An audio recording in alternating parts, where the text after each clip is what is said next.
আসসালামু আলাইকুম ওয়া রাহমাতুল্লাহি ওয়া বারাকাতুহু। নাহমাদুহু ওয়া নুসাল্লি আলা রাসূলিহিল কারীম, আম্মা বা'দ। ফাআউযু বিল্লাহি মিনাশ শাইতানির রাজীম। বিসমিল্লাহির রহমানির রহিম। ইন্না আনজালনাহু ফি লাইলাতিল কদর ওয়া মা আদরাকা মা লাইলাতুল কদর। লাইলাতুল কদরি খায়রুম মিন আলফি শাহর। তানাজ্জালুল মালাইকাতু ওয়ার রূহু ফিহা বিইذনি রাব্বিহিম মিন কুল্লি আমর। সালামুন হিয়া হাত্তা মাতলাইল ফাজর। প্রিয় দর্শক, ভাই ও বোন, আজকে আমরা আলোচনা করব রমাদানুল মুবারকের শেষ 10 দিনের মধ্যে আল্লাহ রাব্বুল আলামিন একটি মহিমান্বিত রাত দান করেছেন, যেই রাতের নাম হলো লাইলাতুল কদর। এই মহিমান্বিত রাত লাইলাতুল কদর সম্পর্কে আলোচনা করব ইনশাআল্লাহ তাআলা। প্রিয় দর্শক, আল্লাহ রাব্বুল আলামিন এই লাইলাতুল কদর কদর নামেই একটা কোরআনুল কারীমের মধ্যে সূরা নাজিল করেছেন, যে সূরাটা আমি আপনাদের সামনে পাঠ করেছি। তো আসুন আমরা সর্বপ্রথম এই সূরার তরজমা অর্থ জেনে নেই। আল্লাহ রাব্বুল আলামিন বলেন, ইন্না আনজালনাহু ফি লাইলাতিল কদর। নিশ্চয় আমি কদরের রাত্রিতে কোরআনুল কারীম অবতীর্ণ করেছি। ওয়া মা আদরাকা মা লাইলাতুল কদর। আপনি কি জানেন কদর কি? লাইলাতুল কদরি খায়রুম মিন আলফি শাহর। আল্লাহ রাব্বুল আলামিন বলেন, কদরের রাত হাজার রাত অপেক্ষা উত্তম। অর্থাৎ কদরের রাতে যদি কোনো ব্যক্তি ইবাদত বন্দি করে, 1000 বছর ইবাদত বন্দি করলে যে সওয়াব, 1000 মাস ইবাদত বন্দি করলে যে সওয়াব, আল্লাহ রাব্বুল আলামিন সেই সওয়াব তার আমলনামায় দিয়ে দিবেন। এরপরে আয়াতে আল্লাহ রাব্বুল আলামিন বলেন, তানাজ্জালুল মালাইকাতু ওয়ার রূহু ফিহা বিইذনি রাব্বিহিম মিন কুল্লি আমর। আল্লাহ রাব্বুল আলামিন বলেন, তানাজ্জালুল মালাইকা, কদরের রাত্রে ফেরেশতাগণ জিবরাইল আলাইহিস সালাতু ওয়াস সালাম সহ পৃথিবীতে অবতরণ করেন আল্লাহ রাব্বুল আলামিনের হুকুমে, এবং প্রত্যেকটা বিষয়ে তারা বান্দাদের কাছে গিয়ে খবর পৌঁছান। বান্দাদের জন্য তারা মাগফিরাত এবং রহমতের দোয়া করেন। সালাম মুন হিয়া হাত্তা মাতলাইল ফাজর। এই রাত হলো শান্তিময় রাত। প্রিয় দর্শক, আমরা সূরা কদরের তরজমা শুনলাম। লাইলাতুল কদর সম্পর্কে আমরা যে কথাগুলো বলবো, যে আলোচনাটা শুনবো, প্রথম বিষয় যেটা হলো তা হলো কদরের সূরা কদর নাজিল হওয়ার প্রেক্ষাপট সম্পর্কে। নবী করিম সাল্লাল্লাহু আলাইহি ওয়াসাল্লাম তিনি একবার সাহাবীদেরকে নিয়ে আলোচনা করতেছিলেন। এমন সময় নবী করিম সাল্লাল্লাহু আলাইহি ওয়াসাল্লাম তিনি বনি ইসরাইলের একজন মুজাহিদ সম্পর্কে আলোচনা করেন। নবী করিম সাল্লাল্লাহু আলাইহি ওয়াসাল্লাম তিনি সাহাবাদেরকে বলতেছেন যে বনি ইসরাইলের মধ্যে একজন মুজাহিদ ছিল, যে 1000 মাস আল্লাহ রাব্বুল আলামিনের রাস্তায় জিহাদ করেছে। তখন এই খবর সাহাবা ইকরাম শোনার পর ফাআজাবাল মুসলিমুনা মিন যালিকা, সাহাবা ইকরামগণ আশ্চর্য হয়ে গেলেন। যাওয়ার পরে বললেন, ইয়া রাসূলুল্লাহ, 1000 মাস আল্লাহর রাস্তায় জিহাদ করেছে, সে তো অনেক সওয়াব অর্জন করেছে। তো আমরা তো শেষ জামানায় আসার কারণে আমাদের তো এই পরিমাণ হায়াত নাই, আমরা তো এতদিন বাঁচবো না, আমরা বাঁচবো 60 বছর 70 বছর। তো এই 60-70 বছরের জীবনীতে আমরা তো এত লম্বা ইবাদত বন্দি করতে পারবো না। তো তারা তো পূর্বের জামানায় আসার কারণে, তারা পূর্বের নবীর উম্মত হওয়ার কারণে তারা হায়াত পেয়েছিল অনেক বেশি, 10,000 বছর, 1000 বছর, 2000 বছর, 5000 বছর তারা বেঁচে থাকতো, যার কারণে তারা অনেক ইবাদত বন্দি করেছে। কিন্তু আমাদের হায়াত হবে মাত্র 63 বছর, মাত্র 60 বছর, মাত্র 70 বছর, মাত্র 80 বছর। এই 80 বছরে আমরা তো তাদের পরিমাণ ইবাদত বন্দি করতে পারবো না। তখন এই প্রশ্ন যখন সাহাবা ইকরামগণ নবী করিম সাল্লাল্লাহু আলাইহি ওয়াসাল্লাম কি করলেন, তখন জিবরাইল আলাইহিস সালাতু ওয়াস সালামকে আল্লাহ রাব্বুল আলামিন সূরা কদর দিয়ে পাঠিয়ে দিলেন নবী করিম সাল্লাল্লাহু আলাইহি ওয়াসাল্লামের কাছে। এসে বললেন, ইয়া রাসূলুল্লাহ, আপনার পেরেশানির কোনো কারণ নেই, টেনশনের কোনো কারণ নেই, কারণ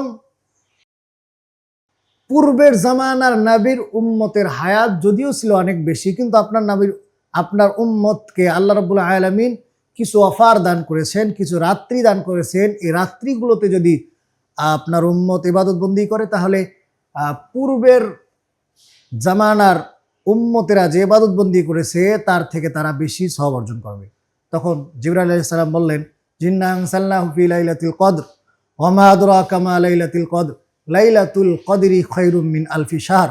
অর্থাৎ আপনার উম্মতকে আল্লাহ রাব্বুল আলামিন এমন এক রাত্রি দান করেছেন যে রাত্রিটা 1000 মাস অপেক্ষা উত্তম। অর্থাৎ 1000 মাস ইবাদত বন্দি করলে যে সওয়াব, আল্লাহ রাব্বুল আলামিন আপনার উম্মতকে সেই সওয়াব দান করবেন। প্রিয় দর্শক, দ্বিতীয় যে কথাটা হচ্ছে কদরের ফজিলত সম্পর্কে, তা হলো লাইলাতুল কদরের রাত এমন একটা মহিমান্বিত রাত, যেই রাতে আল্লাহ রাব্বুল আলামিন কোরআনুল কারীম অবতীর্ণ করেছেন। আল্লাহ তাআলা বলেন, ইন্না আনসালনাহু ফি লাইলাতুল কদর, আমি কোরআনুল কারীম অবতীর্ণ করেছি কদরের রাত্রে। প্রিয় দর্শক, আল্লাহ রাব্বুল আলামিন কদরের রাত্রে কোরআনুল কারীমকে লাউহে মাহফুজ থেকে প্রথম আসমানে বাইতুল ইজ্জায় একবারে অবতীর্ণ করেছেন। পরিপূর্ণ কোরআনুল কারীম তিনি বাইতুল ইজ্জায় প্রথম আসমানের ভিতরে একটা ঘর রয়েছে, যেই ঘরের নাম হচ্ছে বাইতুল ইজ্জা। আল্লাহ রাব্বুল আলামিন পরিপূর্ণ কোরআনকে কদরের রাত্রে সেখানে অবতীর্ণ করেন। এরপরে হাদিসের মধ্যে এসেছে, সেই বাইতুল ইজ্জাত থেকে নবী করিম সাল্লাল্লাহু আলাইহি ওয়াসাল্লামের কাছে প্রতিদিন যতটুকু প্রয়োজন ছিল, প্রয়োজন অনুপাতে জিবরাইল আলাইহিস সালাতু ওয়াসসালাম তিনি নবী করিম সাল্লাল্লাহু আলাইহি ওয়াসাল্লামের 23 বছরের জীবনীতে ধারাবাহিকভাবে কোরআনুল কারীম নবী করিম সাল্লাল্লাহু আলাইহি ওয়াসাল্লামের উপর নাজিল করেন, নিয়ে আসেন। নবী করিম সাল্লাল্লাহু আলাইহি ওয়াসাল্লামের এই 23 বছরের জীবনীতে ধারাবাহিকভাবে পূর্ণ কোরআন প্রথম আসমানের বাইতুল ইজ্জাত থেকে রাসূল করিম সাল্লাল্লাহু আলাইহি ওয়াসাল্লামের কাছে জিবরাইল আলাইহিস সালাম নিয়ে আসেন। তো কদরের রাতের ফজিলত এত বেশি হওয়ার 2 নম্বর যে কারণ, এটা হচ্ছে যে এই রাত্রে কোরআনুল কারীম অবতীর্ণ করা হয়েছে। কোরআনুল কারীম এমন এক কিতাব, যেই কিতাবের সাথে যারই সম্পর্ক হয়ে যায় তার সম্মান বাড়িয়ে দেন আল্লাহ রাব্বুল আলামিন। সামান্য কিছু কাঠ যেগুলোর দ্বারা রিহেল বানিয়ে আমরা কোরআনুল কারীম তেলাওয়াত করি, এই কাঠগুলো এত দামি হয়ে যায়, বিভিন্ন রকম দামি দামি কাঠকে মানুষ চুমা দেয় না, কিন্তু এই কাঠটা কোরআনুল কারীমের সাথে সংস্পর্শে থাকার কারণে আল্লাহ রাব্বুল আলামিন তার সম্মান বাড়িয়ে দেন, মানুষ এই কাঠের মধ্যেও চুমা দেয়। কিছু কাপড়, যেই কাপড়গুলোর দ্বারা কোরআনুল কারীম পেঁচে রাখা হয়, এই কাপড়গুলোর সম্মানও আল্লাহ রাব্বুল আলামিন বাড়িয়ে দেন, যার কারণে মানুষ এত দামি দামি কাপড় থাকার পরেও কোনো দিন কোনো কাপড়ের ভিতরে চুমা দেয় না। কিন্তু কোরআনুল কারীম যে কাপড় দ্বারা পেঁচিয়ে রাখা হয়, আবৃত করে রাখা হয়, ঢেকে রাখা হয়, এই কোরআনের সম্মান আল্লাহ তাআলা বাড়িয়ে দেওয়ার কারণে মানুষ সেই কাপড়কে চুমা দেয়। প্রিয় দর্শক, লাইলাতুল কদরের ফজিলত সম্পর্কে আমরা আলোচনা করতেছিলাম। লাইলাতুল কদরের ফজিলত 3 নম্বর যে ফজিলতটা কদরের, তা হলো এই রাতে ফজিলত এজন্য যে এই রাত ইবাদত বন্দি করলে 1000 রাত ইবাদত বন্দি করার সব আল্লাহ তাআলা দান করেন। আল্লাহ রাব্বুল আলামিন বলেন, লাইলাতুল কদরি খায়রুম মিন আলফি শাহর, কদরের রাত এটা 1000 মাস অপেক্ষায় উত্তম রাত। আল্লাহ রাব্বুল আলামিন বলেন, যদি কোনো ব্যক্তি শবে কদরের রাত্রে জেগে জেগে নফল ইবাদত বন্দি করে, নামাজ পড়ে, জিকির আজকার করে, কোরআনুল কারীম তেলাওয়াত করে, এরপরে তাহাজ্জুদের নামাজ আদায় করে, পুরা রাত জেগে জেগে ইবাদত বন্দি করে, তাহলে 1000 মাস ইবাদত বন্দি করলে যে সওয়াব আল্লাহ তাআলা সেই সওয়াব দান করবেন। 1000 মাসে হয় 86 বছর 4 মাস। তো আমরা 86 বছর বেঁচে থাকবো কিনা আমরা জানি না, কিন্তু আল্লাহ রাব্বুল আলামিন একটা রাত দান করেছেন, সে রাতে যদি কেউ ইবাদত বন্দি করে তাহলে সে 86 বছর 4 মাস ইবাদত বন্দি করার সওয়াব পেয়ে যাবে। সুবহানাল্লাহি ওয়া বিহামদিহি।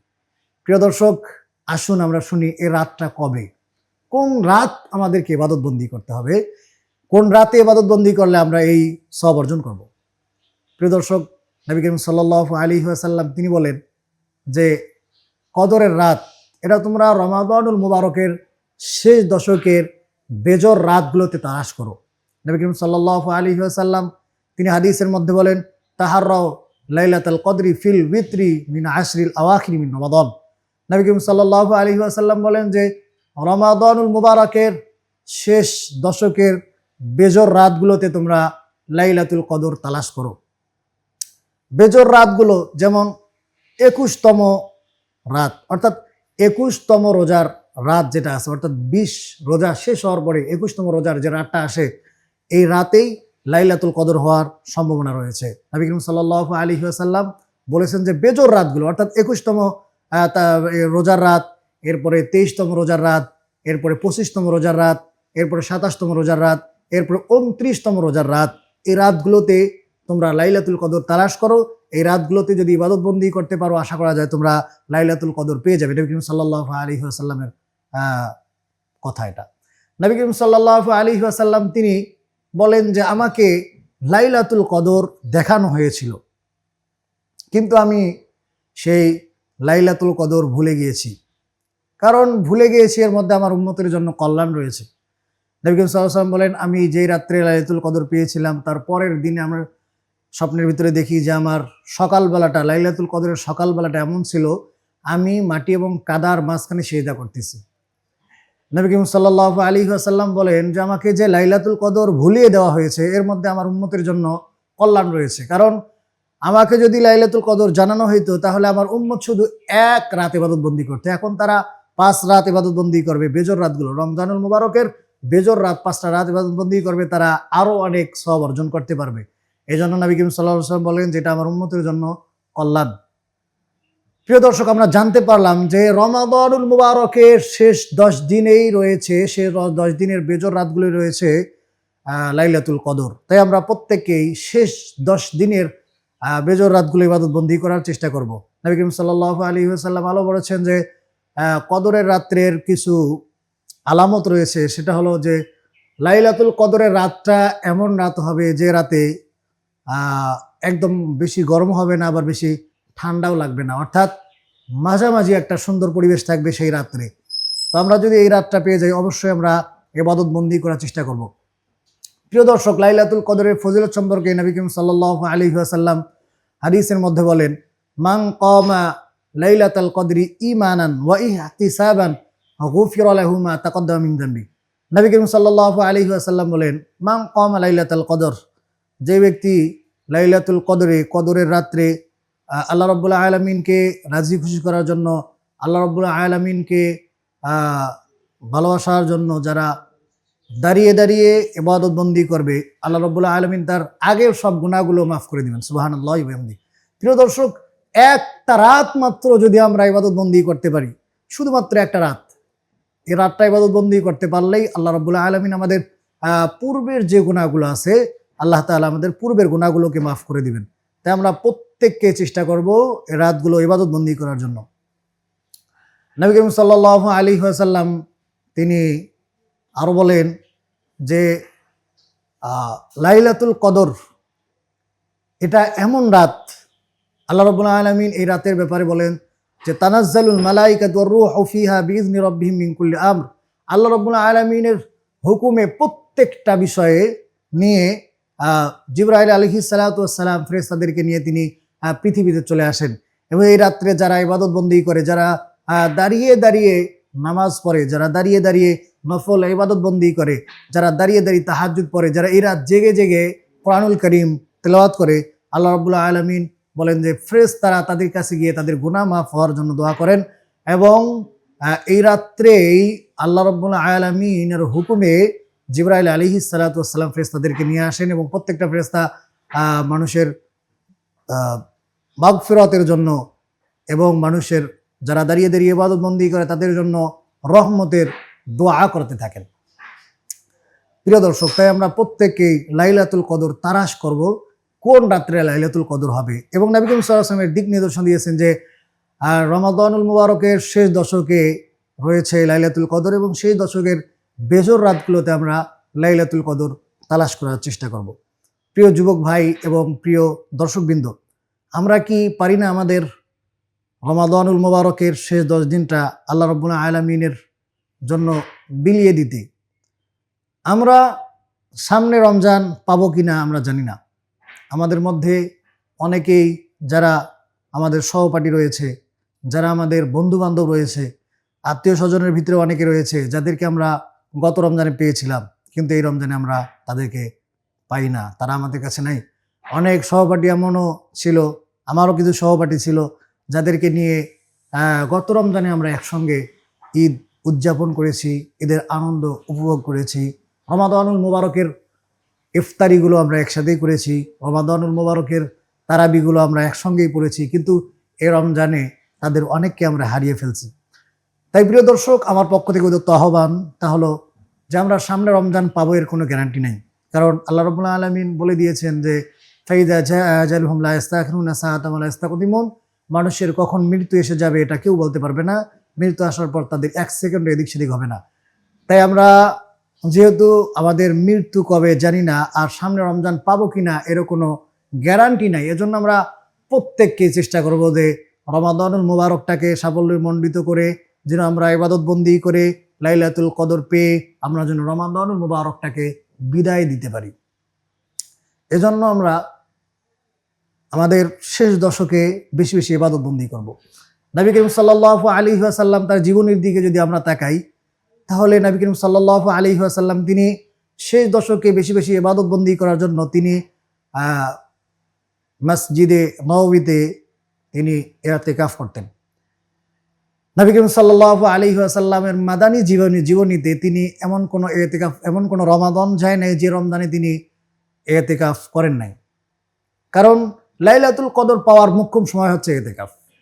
আর যদি আমরা লাইলাতুল কদর পেতে চাই, অবশ্যই আমাদেরকে ইতিকাফে বসতে হবে, মসজিদের মধ্যে থেকে ইবাদতবন্দি করতে হবে।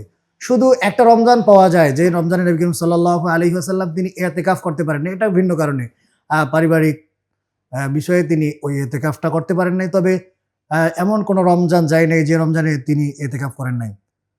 এজন্য একজন বলেন যে ফাজাবাল মুসলিমুনা, মুসলমানদের জন্য আশ্চর্যের বিষয় হলো যে তারা রমাদানুল মুবারক পেয়েও তারা ইতিকাফ করে না। কারণ ইতিকাফ এটা এমন একটা ইবাদত যে ইবাদতটা হচ্ছে সবার নসিবে আল্লাহ রাব্বুল আলামিন দান করেন না।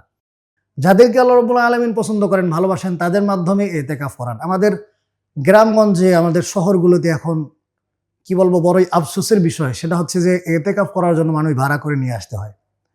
অনেক গ্রামে ইতিকাফ করার মতো কোনো মানুষই পাওয়া যায় না, মানুষ ভাড়া করে নিয়ে আসতে হয়, টাকা দিয়ে রাখতে হয় ইতিকাফ করার জন্য। এটা আমাদের জন্য খুবই হতভাগ এবং দুর্ভাগার বিষয়, খুবই লজ্জার বিষয়। কারণ এত একটা মহিমান্বিত ইবাদত, এত একটা গুরুত্বপূর্ণ ইবাদত, এতটা একটা পূর্ণময় ইবাদত আমরা স্বইচ্ছায় অনেকে করতে চাই না।